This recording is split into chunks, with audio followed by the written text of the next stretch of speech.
hozir biz Surxondaryo viloyati Oltinsoy tumani Kichik Vaqshivor qishlog'ida Xo'ja Mavlono Muhammad Zohid hazratlari ziyoratgohida turibmiz.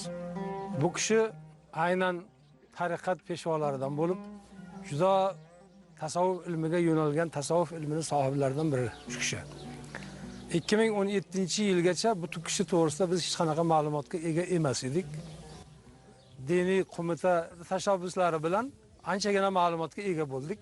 Mana qo'limdagi kitob Naqshbandiya silsila oliyaga taalluqli bo'lgan 37 kishidan iborat bo'lgan valilarning ro'yxati sajarasi mana qo'limda. Aynan mana shu sajarani 19-halqasida Hazrat Muhammad Zohid turibdilar.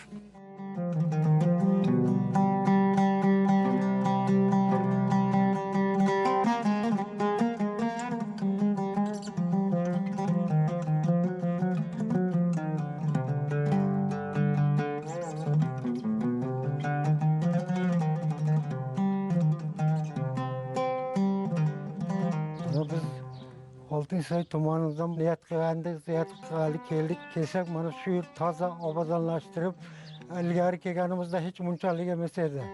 Hozir qarasangiz toza zo'r bo'lib, mana bo'lib ketgan ekan. Katta rahmat unchalik e'tibor berib, mana yo'llari ham yaxshi, obodonlashgan, hamma tomon chiroyli. Kelgan odam bir bahri ochilib ketadi. Bu yerlarga chet mamlakatlardan, Xitoylardan, Turkiyalardan kelib ziyorat qilib ketyapti.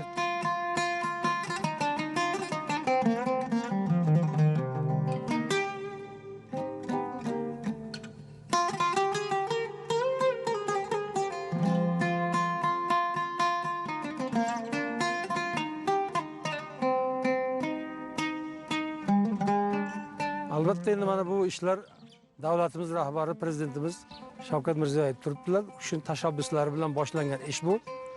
Butun viloyatlarga mana shunday ulug'larni, avliyolarni ziyoratgohlarini ta'mirlash va juda qulay sharoitlarda ziyoratchilar uchun yaratib berishlik tashabbuslari kiritilgan. Endi mana shunday ishlar butun vatanimiz bo'ylab davom etyapti.